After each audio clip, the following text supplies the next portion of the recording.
Hi ಸ್ನೇಹಿತರೆ, good evening ಎಲ್ಲರಿಗೆ. ಜಾರ್ಖಂಡ ಪೊಲೀಸ್ನಲ್ಲಿ ನಿಮ್ಗೆ ಹುದ್ದೆಗಳನ್ನ ಕರೆದಿದ್ದಾರಪ್ಪ ಅಂತ ಹೇಳಿ ನಾನು ಒಂದು ವೀಕಿಂದ ನಿಮ್ಗೆ ನೋಟಿಫಿಕೇಶನ್ ಅದನ್ನು ವಿಡಿಯೋ ಕೂಡ ಮಾಡಿ ಹಾಕಿದ್ದೆ. ಭಾಳಷ್ಟು ಜನ ಅದ್ರ ಬಗ್ಗೆ ಇಂಟ್ರೆಸ್ಟ್ ಕೂಡ ತೋರಿಸಿದ್ರಿ. ಸೊ ನಾವು ಕೂಡ ಹಾಕ್ತೀವಿ. ಅದ್ರದ್ದು ಯಾವ ಥರ ಸೆಲೆಕ್ಷನ್ ಪ್ರೊಸೆಸ್ ಇರ್ತೈತಿ, ಅದು ಅಪ್ಲಿಕೇಶನ್ ಸ್ಟಾರ್ಟ್ ಆದ ತಕ್ಷಣ ಹೇಳ್ರಿ ಅಂತ ಹೇಳಿ ಪ್ರತಿಯೊಬ್ಬರು ನೀವು ಕಮೆಂಟ್ ಕೂಡ ಹಾಕ್ತಾಯಿದ್ರಿ. ವಿಡಿಯೋ ಕೂಡ ನೋಡ್ಕಿಸಿಂದ ವಿಡಿಯೋದಲ್ಲಿ ಪ್ರತಿಯೊಂದು ಕಮೆಂಟನ್ನು ನೋಡಿದೆ ಸ್ನೇಹಿತರೆ. ಸೊ ಎಷ್ಟಪ್ಪ ಅಂತಂದ್ರೆ 4,919 ಹುದ್ದೆಗಳನ್ನ ಕರೆದಾರ. ಎಷ್ಟು ಕರೆದಾರಪ್ಪ ಅಂತಂದ್ರೆ 4,919 ಹುದ್ದೆಗಳನ್ನ ಕರೆದಿದಾರ. ಇದಕ್ಕೆ ಆಲ್ ಇಂಡಿಯಾದವರ ಎಲ್ಲರೂ ಕೂಡ ಅಪ್ಲಿಕೇಶನ್ ಅನ್ನ ಹಾಕ್ಬಹುದು. ಏನಪ್ಪಾ ಅಂತಂದ್ರೆ JSSC ಅಂತ ಹೇಳಿ ರಿಕ್ರೂಟ್ಮೆಂಟ್, JCC ರಿಕ್ರೂಟ್ಮೆಂಟ್ ಅಂತ ಹೇಳಿ 2023 ಅಪ್ಲಿಕೇಶನ್ ಇದೆ. ಯಾವತ್ತು ನೋಡ್ಕೊಳ್ರಿ, ಇಷ್ಟು ಹುದ್ದೆಗಳನ್ನ ಕರೆದಾರ. ಇಷ್ಟು ಅವಕಾಶಗಳನ್ನ ಜಾರ್ಖಂಡದಾಗ, ಸೊ ಜಾರ್ಖಂಡದಾಗ ನಮಗೂ ಕೂಡ ಅಲೌಡ್ ಅನ್ನ ಮಾಡ್ತಾರ ಅಂತ ಹೇಳಿ ಕೇಳ್ಬೋದು. ಓಕೆ, ಆಲ್ ಓವರ್ ಇಂಡಿಯಾದವರ ಎಲ್ಲರೂ ಕೂಡ ಇದಕ್ಕೆ ಅಪ್ಲಿಕೇಶನ್ ಅನ್ನ ಹಾಕ್ಬೋದು. ಯಾಕಪ್ಪ ಅಂತಂದ್ರೆ ಅದು ಕೂಡ ನಕ್ಸಲೇಟ್ ಏರಿಯಾ ಆಗುತ್ತೆ. ಏನಾಗುತ್ತಪ್ಪ ಅಂತಂದ್ರೆ ಜಾರ್ಖಂಡದಲ್ಲಿ ನಕ್ಸಲೇಟ್ ಏರಿಯಾ ಆಗುತ್ತೆ. ಅದಕ್ಕೋಸ್ಕರ ಎಲ್ಲರಿಗೆ ಅಲೌಡ್ ಅನ್ನ ಮಾಡಿಕೊಡ್ತಾರೆ ಇದರಲ್ಲಿ. ಸೊ ಒಳ್ಳೆಯ ಅವಕಾಶ ಐತಿ. ಇದಕ್ಕೆ ಹೈಟ್ ಎಷ್ಟಿದೆಯಪ್ಪ ಅಂತ ಹೇಳಿ ಎಲ್ಲ ನಿಮ್ಗೆ ಹೇಳಿದ್ದೀನಿ ನಾನು. 160 ಏನೋ ಹೈಟ್ ಇದೆ. ಇದಕ್ಕೆ ಎಷ್ಟಪ್ಪ ಅಂತಂದ್ರೆ 160 ಸೆಂಟಿಮೀಟರ್ ಹೈಟ್ ಐತಿ. ಪುರುಷರಿಗೆ ಒಳ್ಳೆಯ, ಯಾಕಂದ್ರೆ ಹೈಟ್ನಲ್ಲಿ ಎಷ್ಟೋ ಜನ ಫೇಲ್ಯೂರ್, ಹೈಟ್ ಕಡಿಮೆ ಇದ್ದವ್ರೈತಿ. ಇಂಥಲ್ಲೆಲ್ಲ ಅಪ್ಲಿಕೇಶನ್ಗಳನ್ನ ಹಾಕೊಡ್ರಿ. ನೀವೇನು ನಕ್ಸಲೇಟ್ ಏರಿಯಾಪ್ಪ ಅಂತಂದ್ರೆ ಅಲ್ಲಿ ಅಷ್ಟು ಡೇಂಜರಸ್ ಪ್ಲೇಸ್ ಏನು ಇರಲ್ಲ. ಎಲ್ಲ ಕಡೆ ನಮ್ಮ ಇಂಡಿಯಾ ಹೆಂಗೈತೆ ಅಂತ ಹೇಳಿ ನಿಮ್ಗೆ ಗೊತ್ತೈತಿ, ಎಷ್ಟು ಭದ್ರತೆ ಐತೆ ಅಂತ ಹೇಳಿ.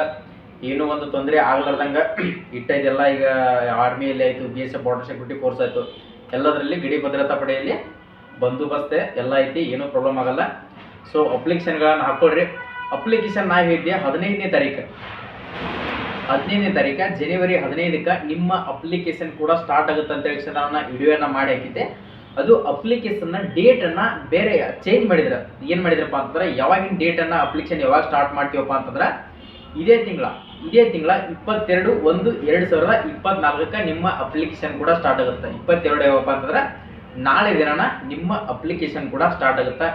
ಅಪ್ಲಿಕೇಶನ್ಗಳನ್ನು ಹಾಕ್ಕೊಡ್ರಿ. 15ನೇ ತಾರೀಕು ಅಪ್ಲಿಕೇಶನ್ ಅಂತ ಹೇಳಿ ನಿಮ್ಗೆ ಬೇಕಾದ್ರೆ ಈ ನೋಟಿಫಿಕೇಶನ್ ನಿಮ್ಗೆ ಎಲ್ಲಿ ಸಿಗತ್ತಪ್ಪ ಅಂತಂದ್ರೆ ಜಾರ್ಖಂಡ ಜಾಬ್ ಅಪ್ಡೇಟ್ಸ್ ಒಳಗೆ ಹೋಗ್ರಿ, ಅಲ್ಲಿ ಕೂಡ ಸಿಗುತ್ತೆ. ನನ್ನ ಟೆಲಿಗ್ರಾಮ್ನಾಗ ನಿಮ್ಗೆ ಪ್ರತಿಯೊಂದು ಇದ್ರದ್ದು ನೋಟಿಫಿಕೇಶನ್ ಕೂಡ ಮಾಡಿ ಹಾಕಿದ್ದೆ.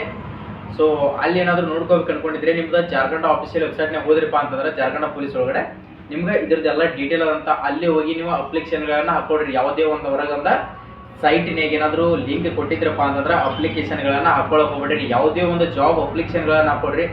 ಅದರದ್ದೇ ಆದಂಥ ಒಂದು ವೆಬ್ಸೈಟ್ ಇರ್ತೈತಿ. ಆ ವೆಬ್ಸೈಟ್ನಾಗ ಹೋಗಿ ಮಾತ್ರ ಅಪ್ಲಿಕೇಶನ್ಗಳನ್ನು ಹಾಕ್ಕೊಡ್ರಿ. ಹೊರಗೇನು ಔಟ್ಸೈಡ್ ವೆಬ್ಸೈಟ್ನಾಗ ಏನಾದರೂ ಹಾಕ್ಕೊಡ್ರಪ್ಪ ಅಂತಂದ್ರೆ ನೀವೇನು ಆನ್ಲೈನ್ ಪೇಮೆಂಟನ್ನು ಮಾಡ್ತಿರ್ತೀರಲ್ಲ, ಆ ಪೇಮೆಂಟ್ ಅವ್ರಿಗೆ ಕಟ್ ಆಗುವಂಥ ಸಾಧ್ಯತೆ ಭಾಳ ಚಾನ್ಸಸ್ ಇರ್ತೈತಿ. ಅದು ನಿಮ್ಗೆ ಅಪ್ಲಿಕೇಶನ್ ಹಾಕಿರ್ತಿರಲ್ಲ, ಆ ಅಪ್ಲಿಕೇಶನ್ದವ್ರಿಗೆ ಹೋಗ್ತಿರಲ್ಲ. ಯಾವುದೇ ಒಂದು ನೀವು ಅಪ್ಲಿಕೇಶನ್ ಹಾಕ್ಬೇಕಾಗಿದ್ರೆ ಕರೆಕ್ಟಾಗಿ ಆ ವೆಬ್ಸೈಟ್ ಕರೆಕ್ಟ್ ಇದೆಯೋ ಇಲ್ಲೋ, ಯಾಕಂದ್ರೆ ಫೇಕ್ ವೆಬ್ಸೈಟ್ಗಳು ಇರ್ತಾವೆ. ಫೇಕ್ ವೆಬ್ಸೈಟ್ ಇದ್ರೆ ಹಾಕಕ್ಕೆ ಹೋಗ್ಬೇಡ್ರಿ. ಇದಕ್ಕೆ ಅಪ್ಲಿಕೇಶನ್ ಫೀಸ್ ನೋಡ್ಕೊಡ್ರಿ. ಸೊ ಕೊನೆಯ ದಿನಾಂಕ ಯಾವಾಗಪ್ಪ ಅಂತಂದ್ರೆ ಈ 22ನೇ ತಾರೀಕು ಸ್ಟಾರ್ಟ್ ಆಗಿ 23/2/2024 ಮಟ್ಟ ನಿಮ್ಮ ಅಪ್ಲಿಕೇಶನ್ ಡೇಟ್ ಕೂಡ ಇರ್ತೈತಿ. ಸೊ ಇದಕ್ಕೆ ನೆಕ್ಸ್ಟ್ ಏನಪ್ಪ ಅಂತಂದ್ರೆ ಆನ್ಲೈನ್ ಪೇಮೆಂಟ್ ಅಪ್ಲಿಕೇಶನ್ನಿಗೆ ನಾವು UP ಪೊಲೀಸ್ ಅಂತ ಕರೆದಿದ್ರೆ, UP ಪೊಲೀಸ್ನಲ್ಲಿ ಏನು ಮಾಡಿಬಿಟ್ರಪ್ಪ ಅಂತಂದ್ರೆ ಅಪ್ಲಿಕೇಶನ್ ಫೀಸನ್ನು ಭಾಳಷ್ಟು ಬಿಟ್ರೆ. ಎಷ್ಟಪ್ಪ ಅಂತಂದ್ರೆ 400 ರೂಪಾಯಿ ಅಪ್ಲಿಕೇಶನ್ನ ಫೀಸನ್ನು ಇಟ್ಕೊಂಡಿದ್ರು. 400 ರೂಪಾಯಿ ಅಪ್ಲಿಕೇಶನ್ನ ಫೀಸ್ ಇಟ್ಕೊಂಡಿದ್ದಕ್ಕೆ ಭಾಳಷ್ಟು ಜನಕ್ಕೆ ತೊಂದರೆ ಐತೆ. ಈಗ 500 ಏನೋ ಅಪ್ಲಿಕೇಶನ್ ಫೀಸ್ ಇರುತ್ತೆ. ಅದ್ರ ಸಂಬಂಧ ಎಷ್ಟೋ ಜನ ಅಪ್ಲಿಕೇಶನ್ ಕೂಡ ಆಗಲಿಲ್ಲ. ಅಷ್ಟು DD ಇದ್ದಿದ್ದಕ್ಕೆ ಅಪ್ಲಿಕೇಶನ್ ಕೂಡ ಆಗಲಿಲ್ಲ. ಅದಕ್ಕೋಸ್ಕರ ಇಲ್ಲಿ ನಿಮಗೆ ಬಹಳ ಇಲ್ಲ. ಎಷ್ಟೈತಪ್ಪ ಅಂತಂದ್ರೆ 100 ರೂಪಾಯಿ ಅಪ್ಲಿಕೇಶನ್ ಫೀಸ್ ಅಷ್ಟು. ಎಷ್ಟೈತಪ್ಪ ಅಂತಂದ್ರೆ 100 ರೂಪೀಸ್ ಅಪ್ಲಿಕೇಶನ್ ಫೀಸ್ ಐತಿ. ಆರಾಮ್ಸೆ ಈಗ ನೀವು ಎಲ್ಲೋ ವೇಸ್ಟ್ ಮಾಡ್ತಿರ್ತೀರಂತ, ಎಲ್ಲೋ ತಿಂದು ಎಲ್ಲೋ ಹಾಳು ಮಾಡ್ತಿರ್ತೀರಿ 100 ರೂಪಾಯಿ. ಇಂಥಲ್ಲೆಲ್ಲ ಅಪ್ಲಿಕೇಶನ್ಗಳನ್ನ ಹಾಕಿದ್ರಪ್ಪ ಅಂತಂದ್ರೆ ನಿಮ್ಗೆ ಯೂಸ್ ಆಗುತ್ತೆ. ಇದು ಎಕ್ಸಾಮ್ ಸೆಂಟರ್ ಕೂಡ ಅಲ್ಲೇ ಜಾರ್ಖಂಡದಲ್ಲಿ ಬರುವಂಥ ಚಾನ್ಸಸ್ ಐತಿ. ನೆಕ್ಸ್ಟ್ SC/ST ಕಾಸ್ಟ್ನವ್ರಿಗೆ 50 ರೂಪಾಯಿ ಅಪ್ಲಿಕೇಶನ್ ಫೀಸ್ ಇರ್ತೈತಿ.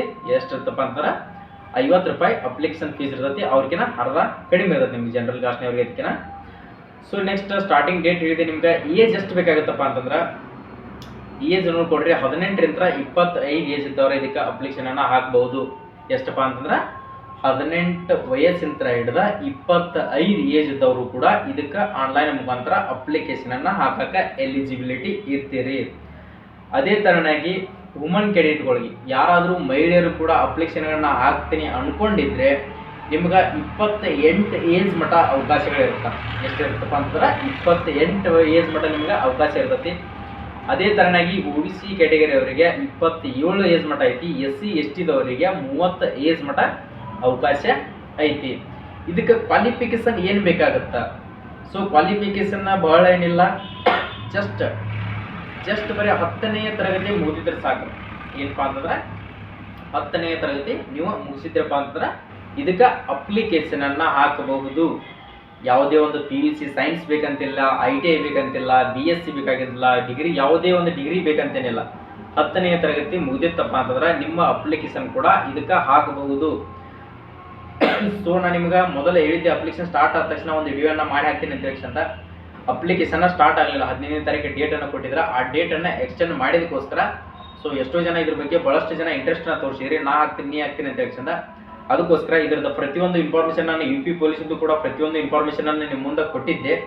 ಇದ್ರ ಜಾರ್ಖಂಡ್ ಪೊಲೀಸ್ ಇದ್ದ ನೀವು ಅಪ್ಲಿಕೇಶನ್ ನಾಳೆ ಸ್ಟಾರ್ಟ್ ಆಗುತ್ತೆ. ಬೇಕಾದ್ರೆ ಅದು ಏನಾದರೂ ಅಪ್ಲಿಕೇಶನ್ ಡಾಕ್ಯುಮೆಂಟ್ ಏನೇನು ಬೇಕಾಗುತ್ತೆ ಅದನ್ನು ಯಾವ ಥರ ಅಪ್ಲೈನ ಮಾಡ್ಬೇಕು ಏನಾದರೂ ಅನ್ಕೊಂಡಿದ್ರಪ್ಪ ಅಂತಂದ್ರೆ, ಸೊ ಅದ್ರದ್ದು ನಿಮ್ಗೆ ಏನಾದರೂ ಡೌಟ್ಸ್ ಇತ್ತಪ್ಪ ಅಂತಂದ್ರೆ 100% ಕಮೆಂಟನ್ನು ಹಾಕ್ರಿ. ನಿಮಗೆ ಏನು ಡೌಟ್ ಐತಿ ಕಮೆಂಟ್ ಹಾಕ್ರಿ. ಕಮೆಂಟಿಗೆ ರಿಪ್ಲೈ ಕೊಟ್ಟಿಲ್ಲ ಅಂತ ತಕ್ಷಣ ಸೆಟ್ ತಿಳ್ಕೊಳಕ್ಕೆ ಹೋಗ್ಬೇಡ್ರಿ. ಸಾರಿ, ನಾ ಹೇಳ್ತಾ ಇದ್ದೀನಿ, ಎಲ್ಲರೂ ಕಮೆಂಟನ್ನು ನೋಡಿರ್ತೀನಿ. ನೋಡಿಕೆಸಂದ್ರೆ ನಿಮ್ಗೆ ಅದ್ರದ್ದು ಏನು ನಿಮಗೆ ಪ್ರಾಬ್ಲಮ್ ಏನಾಗಿದೆ, ನಿಮಗೆ ಏನನ್ನ ನಾನು ನೀಡ್ಬೇಕು, ನನ್ನ ಸಲಹೆ ಏನಾಗಬೇಕು ನಿಮ್ಗೆ, ಅದನ್ನೆಲ್ಲನೂ ನೋಡ್ಕೊಂಡು ಕೇಸಂದ ನಾನು ಈ ಥರ ಎಲ್ಲ ನಿಮ್ಗೆ ವಿಡಿಯೋನ ಮಾಡ್ತಾ ಇರ್ತೀನಿ. ಕಮೆಂಟ್ಗೆ ರಿಪ್ಲೈ ಕೊಟ್ಟಿಲ್ಲ ನನಗೆ ಅಂತ ಹೇಳಿ ಯಾರೂ ಸಿಟ್ಟು ಆಗಕ್ಕೆ ಹೋಗ್ಬೇಡ್ರಿ. ಪ್ರತಿಯೊಂದು ಕಮೆಂಟನ್ನು ನೋಡಿರ್ತೀನಿ. ಪ್ರತಿಯೊಂದು ಕಮೆಂಟಿಗೆ ನಾನು ನಿಮ್ಮದೇ ಆದಂಥ ಸೊ ಯಾರಿಗೆ ಏನೇನು ಬೇಕಾಗುತ್ತೆ ಅಂತ ಹೇಳಿ ಅದರದ್ದೇ ಆದಂಥ ವಿಡಿಯೋ ಕೂಡ ಮಾಡಿ ಹಾಕ್ತಾ ಇದ್ದೀನಿ. ಪ್ರತಿಯೊಂದು ವಿಡಿಯೋನ ನಿಮ್ಗೆ ಯಾವುದೇ ಒಂದು ಅಪ್ಡೇಟ್ ಬಂದರೂ ನಾನು 100% ನಿಮ್ಗೆ ತಿಳಿಸ್ತಾ ಇರ್ತೀನಿ. ಆ ಸ್ಟೇಟ್ ಗೌರ್ಮೆಂಟ್ ಅಲ್ಲಿ, ಸೆಂಟ್ರಲ್ ಗೌರ್ಮೆಂಟ್ ಅಲ್ಲಿ ಯಾವುದೇ ಒಂದು ಅಪ್ಡೇಟ್ ಬರಲಿ, ಇವತ್ತು ರಿಸಲ್ಟ್ ಬರಲಿ, ಅಡ್ಮಿಟ್ ಕಾರ್ಡ್ ಬರಲಿ, ನೋಟಿಫಿಕೇಶನ್ ಆಗಲಿ, ಅಡ್ವಾನ್ಸ್ ಕ್ಯಾಲೆಂಡರನ್ನು ಬಿಡಲಿ, ಯಾವುದೇ ಒಂದು ಇನ್ಫಾರ್ಮೇಷನ್ ಬಂತಪ್ಪ ಅಂತಂದ್ರೆ 100% ಹಣ ನಿಮ್ಮ ಮುಂದೆ ನೀಡ್ತಾ ಇರ್ತೀನಿ. ಯಾವುದೇ ಒಂದು ಇನ್ಫಾರ್ಮೇಷನ್ ಬಂದರೂ ಸೊ ನೀವು ಯಾವುದೇ ಒಂದು ವೆಬ್ಸೈಟಿಗೆ ಹೋಗಿ ಸರ್ಚ್ ಮಾಡಿ ಚೆಕ್ ಮಾಡುವಂಥ ಅವಶ್ಯಕತೆ ಇಲ್ಲ. ನಮ್ಮ ಯೂಟ್ಯೂಬ್ ಚಾನಲನ್ನು ಈಗಲೇ ಹೋಗ್ರಿ. ಸೊ ಲೈಕ್ ಮಾಡಿರಿ, ಶೇರ್ ಮಾಡಿರಿ. ನಿಮ್ಮ ಸ್ನೇಹಿತರಿಗೆ 100% ನಿಮ್ಮ ಸ್ನೇಹಿತರು ಈ ಶತ್ರು ಇದ್ರೂ ಪರವಾಗಿಲ್ಲ, ಅವ್ರಿಗೆ ಕೂಡ ಶೇರ್ ಮಾಡಿರಿ.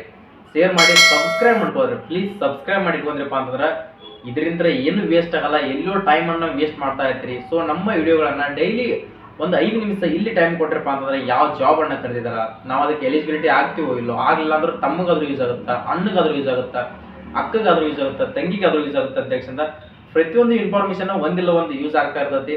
ಪ್ರತಿಯೊಂದು ಇನ್ಫಾರ್ಮೇಷನ್ಗಳನ್ನ ಯೂಸ್ ಆಗುವಂಥವು ಕೊಡ್ತಿರ್ತೀವಿ. ಸೊ ಡೈಲಿ ನೋಡ್ತಾ ಇರಿ, ನಿಮ್ಗೆ ಇನ್ಫಾರ್ಮೇಷನ್ಗಳು ಗೊತ್ತಾಗ್ತಿರ್ತಾವೆ.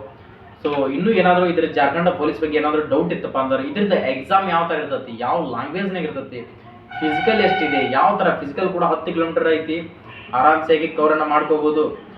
ಆರಾಮ್ಸೆ ನಮ್ಮ ಊರು ಉತ್ತರ ಕನ್ನಡ, ನಮ್ಮ ಕರ್ನಾಟಕ ಜನ ಅಂತ ಎಷ್ಟು ಫಿಸಿಕಲ್ ಬಿಟ್ಟರು 10 ಅಲ್ಲ 20 ಕಿಲೋಮೀಟರ್ ಬಿಟ್ಟರು ಓಡಾಕ ರೆಡಿ ಇರ್ತಾರೆ. ಇದರಿಗೆಲ್ಲ ಸಂಪೂರ್ಣ ಮಾಹಿತಿಯನ್ನು 1-2 ವಿಡಿಯೋನ ಮಾಡಿದ್ದೀನಿ. ಆ 2 ವಿಡಿಯೋಗಳನ್ನು ನೋಡ್ಕೋಬೇಕು ಅಂದ್ಕೊಂಡಿದ್ರೆ ಡಿಸ್ಕ್ರಿಪ್ಷನ್ ಬಾಕ್ಸ್ನಾಗ ಹೋಗ್ರಿ, ಅಲ್ಲಿ ನಿಮಗೆ ಲಿಂಕನ್ನು ಕೊಟ್ಟಿರ್ತೀನಿ. ಆ ವಿಡಿಯೋಗಳದ್ದು ಲಿಂಕ್ ಆಮೇಲೆ ಕ್ಲಿಕ್ ಮಾಡಿದ್ರಂದ್ರೆ ಆ ವಿಡಿಯೋಗಳನ್ನು ನೀವು ಪ್ರತಿಯೊಬ್ಬರು ಆ ವಿಡಿಯೋಗಳನ್ನು ನೋಡ್ಕೊಡ್ರಿ. ಆ ವಿಡಿಯೋಗಳನ್ನ ನೋಡ್ಕೊಂಡ ಮೇಲೆ ನಿಮ್ಗೆ ಡೌಟ್ ಇತ್ತಪ್ಪ ಅಂತಂದ್ರೆ ಕಮೆಂಟನ್ನು ಹಾಕ್ರಿ, ನಾನು ಅದಕ್ಕೆ ರಿಪ್ಲೈನ ಕೊಡ್ತೀನಿ. ಸೊ ನೋಡಿದ್ದಕ್ಕೆ ಎಲ್ಲರಿಗೂ ಥ್ಯಾಂಕ್ ಯು ಸೋ ಮಚ್. ಜೈ ಹಿಂದ್, ಜೈ ಕರ್ನಾಟಕ.